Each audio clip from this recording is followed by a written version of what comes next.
So today we are going to be restoring this number 5 Barbie doll from 1961. She has her original hair still intact. And look at that. Oh, that's so crunchy. I hope this was actually like done by the factory, not by somebody else. Oh, I'm so embarrassed. Because this does feel a lot like glue. And I'm going to try my best to get this out. But we'll see. And it's still in its original top knot. You can see it's kind of waxed out and whatever. But her face is absolutely gorgeous. She does have a little bit of a greasy face moment going on, but I'm gonna wash that off. And usually whenever I wash it off, although it is the plastisol leaking, it doesn't really seem to happen again, at least in my experience. That's if it's stored properly. But honestly, either way, it's gonna come back. We unfortunately cannot stop the aging process. You can see her face is quite lovely. Everything is intact, just missing a couple paint spots here and there on the lips and on one nostril, and we can fix that later on. We'll do a little patch work on it because her lips are very full and beautiful, and that's why I really wanted this particular ponytail. She does have on her original swimsuit, which is in really great shape, just very dirty. She still does have some painted nails, but they will need to be repainted. And one shoe has a split, but that's okay. I have spares anyway. And besides, I do love her in the swimsuit, but I think I'm going to dress her up in something different. I've already been imagining what I'm going to put her in. But I am so excited to finally get to work on her. I don't know if anyone has really been watching this channel and been seeing her in the background, but she has been gracefully in a few videos as an example, and she's also been in the background just chilling. And now I think it's the time to actually restore her and get her all fixed up so that way she can be all beautiful again. The first thing I'm going to do whenever I do start a restoration and they do have clothing on, I'm going to start taking off all their clothing pieces, and I'm going to put them on the side. I will be washing the swimsuit, but just not while it's on her. Okay, and now I think we're ready to start washing.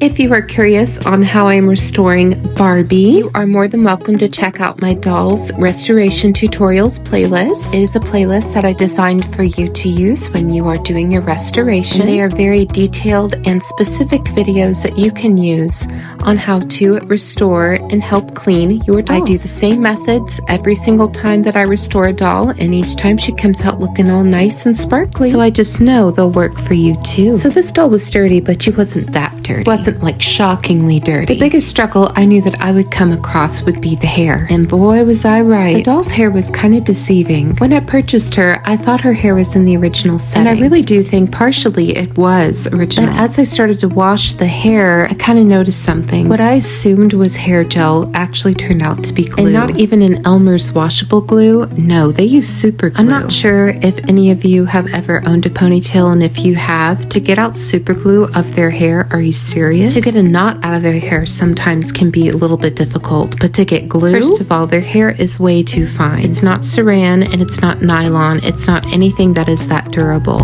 I really do think that this is glue and not hair gel. You can kind of like see it all crusty. Ew, I don't like that at all. So whoever did this, thanks a heap. I will use this. I understand why you did it, but gosh. Folks, do not use actual glue in your doll's hair. If you want a doll's hair that is like factory, do not use glue. Use this stuff and you can get the same results if you just do that instead of gluing. And I have come across so many dolls that I've restored where collectors have like literally glued their hair in place because they don't know how to do the hair. And it is so important as to why I'm making these videos, is because not only do I want to entertain you, I also want you to learn, and we can learn together and, you know, continue this learning process and not do something that is so evasive to a doll. So I'm going to try to do something. I'm actually going to get some boiling water that might help, and some fabric softener, and maybe that will loosen up the glue and hopefully not break the hair any more than I'm sure it's already going to be broken. Let me start off by saying I really don't like using fabric softener whenever it comes to cleaning up a doll's hair. Sometimes if you use too much, it can leave your doll's hair feeling really waxy, and then the transfer gets on your fingers and like everything. So I just tend to stick with hair conditioner. However, sometimes fabric softener does have its uses whenever it comes to doll restoration. To be honest, I kind of wanted this hair to be kind of waxy. I was hoping that the more waxy it was, the more that the glue chips would just come right out. Did it work that way? Not really. However, I was sure not to soak the vinyl head in there too long, considering that it's already so oily, and I really didn't want to add on to her problems. But after a good continuous brushing over and over and over again with unfortunate breakage, which truthfully was unavoidable, I was able to break up the glue and then get it out of the hair. And when that was all said and done, I had to figure out how to get the doll out of its original hairstyle. That way we can really get to brushing, and then we can finally get to really restoring her. But yeah, again, like I said, don't use glue. Or do. I mean, I don't know, it's your doll. But if you were to try to sell her, just like this seller sold her to me, make sure that you enclose that there is glue in this doll's hair. Because when I purchased her, that was not told to me by the seller. Unfortunately, that was a happy surprise. An expensive happy surprise. One that could make you cussin' mad. Alright, that was it. Which, honestly, this doll's in the right hands because I know how to take care of her, but that is still such an expensive pill to swallow. So yes, whenever you are buying something off of eBay or Mercari or wherever, do not be afraid to ask questions. Do your research before you spend any money on an investment such as this. And some sellers will know and some sellers won't. And at that point, you're going to have to use your better judgment. Okay, so we're now able to get a comb through her hair. It's not perfect, and you can see like where the glue was, but you know what, at least you could get a comb through it and then we can curl it, because whenever it's curled you won't be able to see, so that's fine. Crisis can be averted as long as you've got some passion for what you're doing. Again, I don't like using glue in doll hair. I don't like it to be inside the doll's head. I'm just very much against glue. But yeah, we got it out. So let's go ahead and we can go and do her hairstyle, and then we can repaint her face.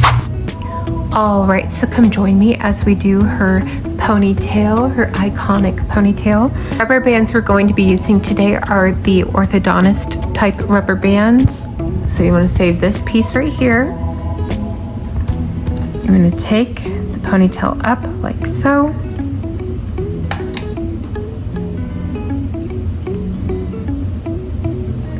You want to find the end of the temple. I believe I have found the end of the temple. And then make your ponytail. There we go. Okay, see, it's not on the top. It's not on the bottom, but it's right there at the temple. You're going to take your little hair right here. We're going to go under and over, and you want to get some slack in there, and then you want to put the end through the bottom like so, and pull tight. Pull nice and tight. There you go. You can even take your brush, or comb rather, and comb it all in there. Okay, so again, like, it's up to you if you want to make it a braid or if you want to make it a ponytail. I really like just making ponytails myself. Unfortunately, this doll does have some breakage on the ends right here from that glue, so that sucks. But what are you gonna do? I'm going to do this right here. And I'm going to push this down over top of the broken hair. Ideally, you want it to be down here more, but again, I've got broken hair there, so I'm not trying to accentuate that. There we go. Okay, so there's your ponytail. There she is, looking all cute. Again, you can go back with gel, which we're going to do in a bit, and fix it all up, make it look pretty. But right now, we're gonna go in through here and just brush out the bottom. I'm gonna take my hair gel. I'm going to just lather it onto this ponytail end. So we are making a hard curl ponytail. You want to put it all through the end of this ponytail like so.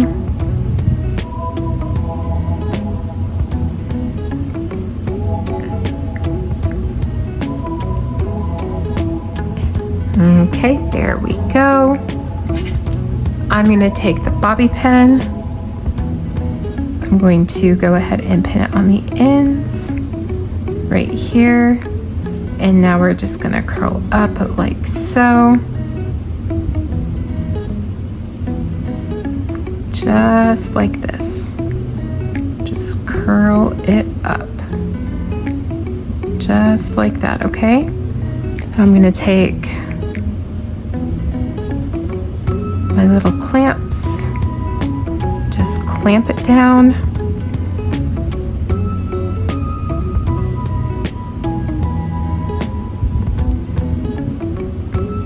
And this is how I make my hard curls. Okay, so just like that. And now I'm going to recurl like bits of her bangs so that way it's not so much in her face, so we can see her beautiful eyes and eyebrows. And then we will do a quick little mini boil wash and it will be wonderful. I have her bangs curled and she's got her little boil wash done. I'm gonna let her sit outside for a bit so that she can dry a little bit more, and then we will get started on her makeup. When doing any kind of repainting on your doll, you want to use very diluted acrylic paint. That is truly how you're going to make it look a little bit more original, as at this time, this doll was airbrushed. She would have had no paint strokes. These dolls were originally airbrushed using stencils. Since I doubt that you'll be doing it that way, again, you just want these paints to be very diluted. Because these were originally done with stencils, I do think that you shouldn't be so hard on yourself if you do make little paint mistakes. I make painting mistakes all the time, but all you have to do is just take a Q-tip with some rubbing alcohol, wipe it over the area, and it will come off clean. And when you're done, you'll have one beautiful doll. With the same color of red, I'm going to work on her mani-pedi. I'm going to dilute the paint just like I would to paint her face. And just like with real nail polish, I'm going to go in with 2 coats. In the early 60s, Barbie had these big red nails. And starting around 1962, they went from a red to a coral, and they became a little bit more demure. But since this is a doll from 1961, I'm going to go in with that nice, beautiful red tone. After her nails are done, I will go in with a sealant and seal each one individually. And that's like adding a top coat to your own nails. It's just going to add some more durability for whenever I dress her in her many different costumes. And before I'm finished, I'm going to give her one more layer on top of her lips, just for good measure. Now I'd like to say she's done. She is currently in her cute little bathrobe, but I think it's time that we change her right into her original swimsuit, which I did clean off camera by using mild detergent. And let's get this transformation finished. Now she is ready for the beach or the pool. Looking all beautiful. And there's her hair, which now looks absolutely mint. You would never know that somebody tried to glue down that hair. Swimsuit right down to the toes. Now, to prevent cracking from your little plastic mules, these little sandals, I would recommend boiling some water and then putting the shoes in the water and letting them sit there for a bit, so that way the plastic becomes a little bit more pliable, so that way the little cracks don't happen. She looks absolutely charming. Now, I don't necessarily need to display a Barbie doll in the striped swimsuit, as I've got a lot of fashions that I think that she'll look great in, and let's try one on now. Here we have a beautiful fashion that's called Let's Dance. One of Barbie's first fashions from 1960. Very beautiful. It has a snap in the back and then you tie it off. And everything was sewn to perfection back in the day. This over 60-year-old garment will look brand new on her in just a minute, but you know what though? It's all about the finishing touches. Underneath this, do you know what you might need? You might need her little lacy petticoat. And how beautiful would that be? Now this was in its own fashion pack. It came with a bra, panties, a mirror, a comb, and a couple other little things. Absolutely wonderful together, and I'm sure she's gonna look great in it. Let's put it on her. And here is Barbie in her beautiful outfit called Let's Dance. We will do a 360 of this gorgeous costume. Keep in mind, this costume is from 1960. This outfit would have come with a little gold chain necklace with a pearl on the end, with this beautiful starched cotton and taffeta, blue taffeta trim. Isn't that beautiful? Absolutely beautiful. It ties off in the back and also has a metal snap. Relatively, it is a rather simple outfit. But it's just plussed whenever you put in that petticoat and just put it right underneath. And that's exactly what this petticoat was for. Not particularly this exact outfit, but it was for these larger skirted outfits that Barbie came out with. It was just to add to your Barbie doll's look. It was never intended just to be its own outfit. But they kept making underwear and petticoats and stuff well into even the late 90s to the early 2000s. Now it's not really a necessity, but back then Barbies didn't come with perma panties or perma bras or anything like that. Those you could buy separately. And that was something that was popularized in the 1800s with French fashion dolls. You could buy them with chemises and all of that, and you're supposed to learn how to get your doll ready. And you're supposed to get your doll ready, and in that way you would learn how to get yourself ready. So she was preparing children from the start. These dresses were extremely popular around that time. This is like what you would wear to a sock hop, or you would wear to a nice little dancing party. They used to have all kinds of dances and activities that you could do, like either for your school or for your friends. I recall my grandmother, she told me about how she would always have little sock hops and parties in her mother's garage. There would be a record player and soda. It sounded like good old wholesome fun. But you never know who you're about to meet though in this. You might even meet Ken. Aren't they such a vision? I know I'm taking a while with this Barbie, but she is absolutely stunning. I'm so incredibly pleased with her and very proud of how she turned out. I did not put a matte sealant over her, and that is for a reason. I wanted her to look original as possible, and guess what? These dolls, they're just gonna look dewy. But she is not sticky, folks. She's just dewy, that's all.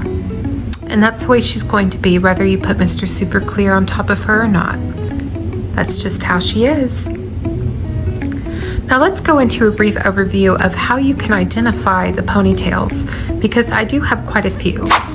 So here we have the Ultimate Dream lineup. We will start with how to identify Ponytail Barbies from the start. We'll go to the 1959 Barbie. So she is very striking. It is very easy to tell whenever you find a number 1 or number 2. They will have the same face. The earliest ones will have a hand-painted face, and these later ones will have these stenciled faces. Absolutely gorgeous any way you find them. The more unique ones obviously will be the hand-painted faces. The number 1 Barbie has a solid body with legs that have copper tubes at the bottom, and they go with her little stand. The number 2 Barbie actually does not have copper tubing in her legs. They are just a solid plastic vinyl, and she came with a wire stand with this as the base to the wire stand. So there are a little bit of differences between the two as far as like the body goes, but ultimately they are rather the same doll. They were both made around the same time. Something Mattel decided to do very early on was get rid of the wire stand concept, which honestly probably made it easier for dressing and undressing and all of that, you know, putting on shoes and putting off shoes, because to put shoes on this Barbie with the copper tubing in her feet is a little bit difficult. I do not put any vintage shoes on her because I really don't think that they will come out alive. So yeah, she gets to wear these reproduction number 1 Barbie shoes, which is fine because I don't think they'll also stain her feet like the OG ones did. So that is your number 1 and number 2 Barbie. We go over here, there should be a number 3 right here, but I actually sold my number 3 to help pay for my number 1. You have to have your priorities. And they have the same skin tone as the number 1 and the number 2, but they will have more of these sweeter, softer faces as this number 4. So just keep that in mind, that there is a ponytail in between these two dolls. I will put up a picture of how that ponytail could look right now. Here are some examples of a number 3. As you can see, they're a happy mix between my number 4 and number 1. They came with brown eyeshadow, and the later ones came with blue eyeshadow. I personally prefer the brown, but the blue is considered more rare and more desirable. The number 3 I had blue eyeshadow. Here's a remarkable number 3 who still retains her original coloring. It still has faded, and it is not as vibrant as it once was, but the color they originally were, oh, they look so gorgeous. Here's the number 3 who has discolored into a deep tan. I like to call them Malibu number 3s. And that's where they develop this really deep tan. And to be honest, it's discoloration. They never were that color to begin with. However, they are still very interesting to look at. Depending on where you store your doll, whether it be really hot in an attic somewhere, she could become discolored. So just be mindful where you store your items. And not to confuse you too much, let's talk about transitionals. Shut up!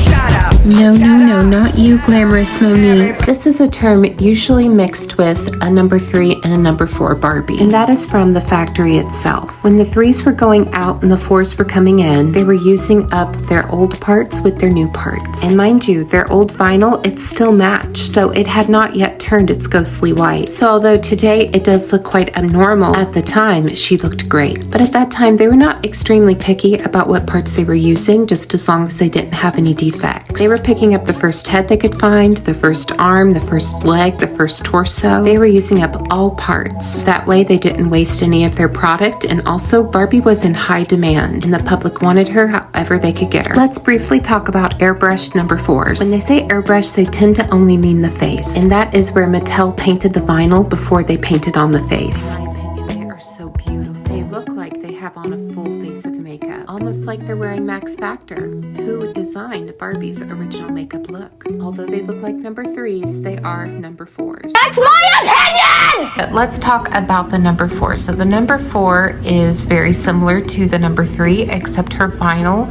is not a dyed vinyl. This vinyl is actually just this peach color. See, with these number 1 to number 3 dolls, they all had this white vinyl. After it was cast and poured, it would be dyed a peach color, which eventually does fade. Think of your mod Barbies from the late 60s. They were kind of done the same way, and a lot of them do not retain their color either. So this is what you're left with over time. But with these number 4s, they just had the peach color, so they didn't have any of the pale vinyl, and they always had this beautiful color. They do not have copper tubes in their legs. A lot of times people who might not know what they have will say this is the original Barbie, and it is a original Barbie, but it's not the original Barbie. They always want them to be her, but they're just not.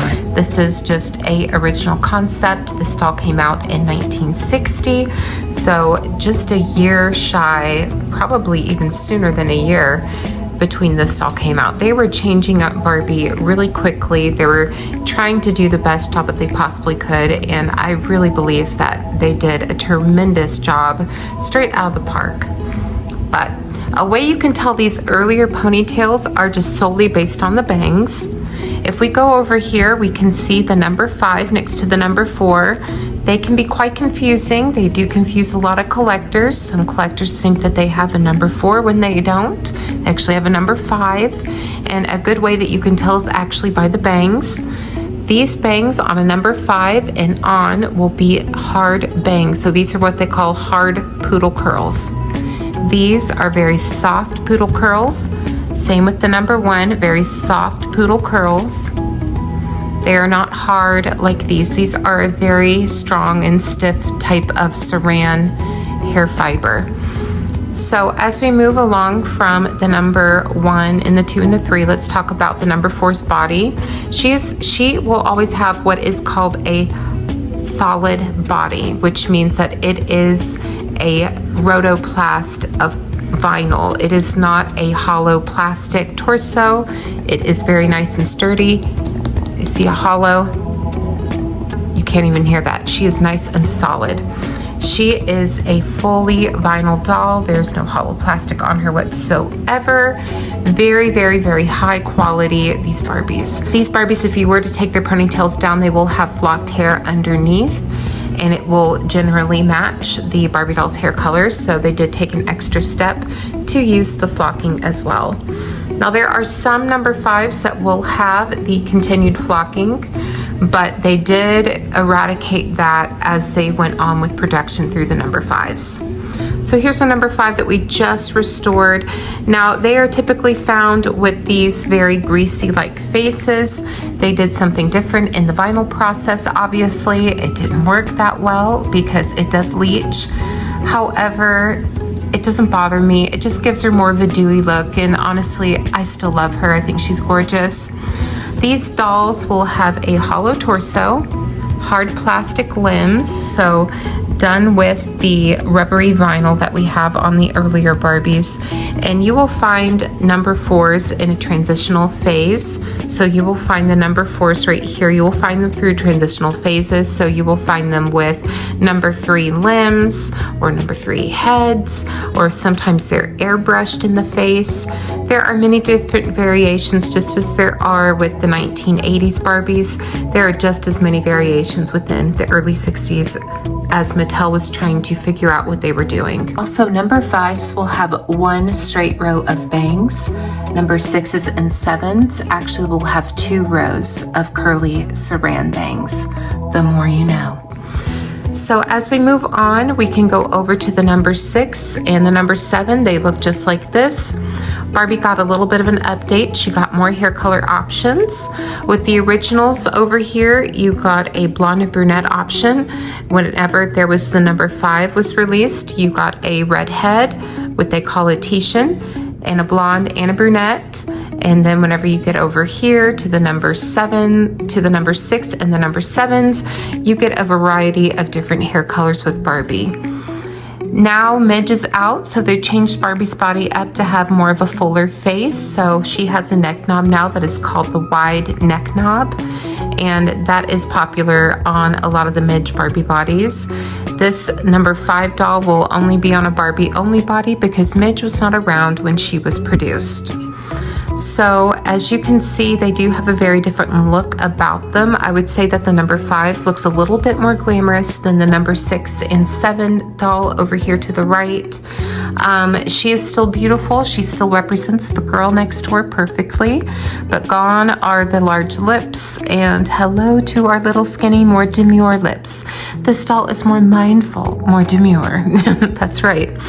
Now, when the poodle bangs were done in 1964, we got the swirl ponytail Barbie. She absolutely looks completely different. So here you can see the different stylistic changes that we have to Barbie. So with this, she does look a little bit more like a teenager, in my opinion. And over here, she looks more sophisticated, more like a young adult. Certainly beautiful. Very, very gorgeous still. But I hope that this helps you figure out what ponytail Barbies you do have. I know it's very difficult to try to explain to some collectors as they've got their hearts set on having a particular ponytail number. But yeah, just take it as a grain of salt. Sometimes there will be transitional dolls and sometimes there will not be transitional dolls. This early time in the 60s, especially when the number 5 was launched and onto the number 6 and 7, there were many different variations of the Barbie body. I do suggest that you all look into that. I think that that's very interesting to note.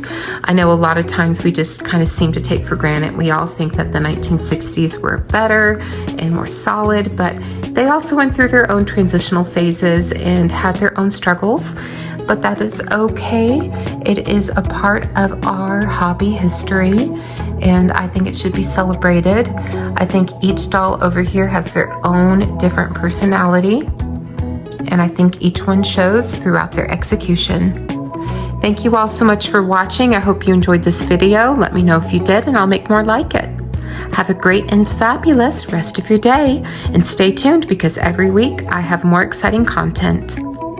Bye-bye. Barbie has a great recipe, too. Add a ring and a girl to wear it. Mixed with a happy ending while the bells ring above. That's instant love.